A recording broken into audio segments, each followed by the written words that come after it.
माननीय जिल्हाधिकारी महोदयांकडे मी जे अग्निशस्त्र परवाने या बीड जिल्ह्यामध्ये भाजीपाल्यासारखे किंवा चिरीमिरीसारखे वाटलेले आहेत, ते कोणीही लोक असो त्या लोकांच्या वरती तातडीने कारवाई झाली पाहिजे.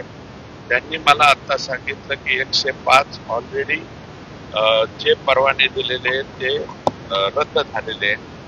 आणखी एक 10, 12, 15 परवाने हे बँकांशी संबंधित आहेत, त्याच्यामुळे बँका त्यांचे ते ठेवतील.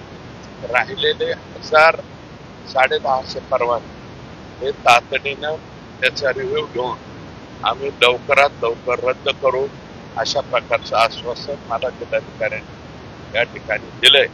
आणि मी त्यांना विनंती केली याच्यात कोणाची कदर करू नये आणि कोणत्याही एसपीच्या कालावधीत हायेस्ट हे परवाने दिले गेले त्या एसपीचं नाव आणि यादी या ठिकाणी मागितलेली आहे. आणि ती मिळाल्याच्या नंतर संबंधित ज्या एसपी 300, 350 हे असं चिरीमिरी काहीतरी घेऊन मी आता स्पष्ट शब्द वापरतो, एसपी सुद्धा जर बंदुका देताना म्हणजे अग्निशस्त्र, मराठी भाषेमध्ये शब्द आहे अग्निशस्त्र, या अग्निशस्त्र परवाने जर एसपी ऑफिस आणि त्यांच्या खालचे डिवाइस, त्यांचे PI हे असं काहीतरी घेऊन जर परवाने देत असतील तर मला वाटतं महाराष्ट्रामध्ये तुम्ही जे बिहार म्हणता, बिहारच्या पुढचं काबुलिस्तान का काय ते आहे, हे व्हायची पाळी बीड जिल्ह्यामध्ये आली.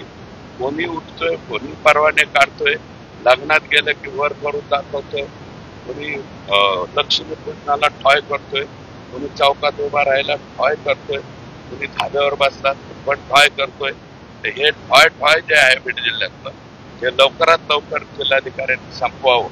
पुढच्या 8 ते 15 दिवसाच्या आत जिल्हाधिकाऱ्यांनी याच्यावर संपूर्ण कारवाई जर नाही केली तर निश्चितपणे मी त्यांना बोलून आलोय की दुर्दैव आहे, ते आमचे मित्र आहेत, परंतु त्यांच्यावरती सुद्धा कारवाई करावी, अशा प्रकारची दुर्दैवी मागणी आम्हाला करायची वेळ येऊ देऊ नये.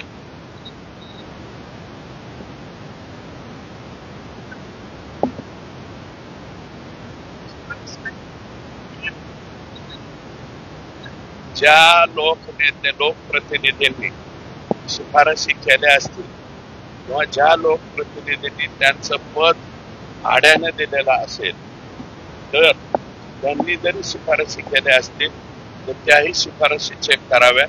शिफारशी ऑन रेकॉर्ड आहेत, ऑफ द रेकॉर्ड आहे.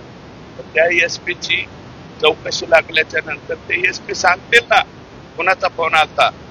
माझा फोन आला असेल ना एखाद्या वेळेस सुरेश धस वरती सुद्धा कारवाई झाली पाहिजे. पण मी एक नम्रपणे सांगतो, माझ्या लाईफ मध्ये मी स्वतःलाच ते बंदूक मागितलेले नाही, तर मी इतरांना कोणाला द्यायला माझ्याकडे यायचे लाडा बरेच जण आले, मला पिस्तूल पाहिजे देतो. मी माझ्या आयुष्यामध्ये 2 का काय शिफारशी केलेल्या आहेत, त्या 12 बोरच्या. एक शिराळ हे गाव आहे, तिथे एक डॉक्टर होते, त्यांचा मृत्यू त्यांच्याच भावकीतल्या लोकांनी डोक्यात दगड घालून केला होता. तर त्याच्या वडिलांना मी एक बंदूक मिळवून दिली आणि आणखी एक कोणती तर माझ्या लक्षात नाही. पण ते 12 बोरचं लायसन एखाद्या लांब वस्तीवरती कुटुंब राहतंय आणि त्याला जंगली श्वापदाचा काही भीती वाटते म्हणून ती एक परवानगी मी देते. 2 अण्णा, पण लायसन्सचे रिव्हॉल्वर तुम्ही बघू शकता, इलिगल वेपन्स त्याच्यापेक्षा 4 पटीने महाग आहेत. त्याच्यासाठी काय घेतोय? कारण अनेक लोक नवीन एसपी आलेले आहेत, त्यांनी याच्यावरती कारवाई चालू केली असं मला वाटतं.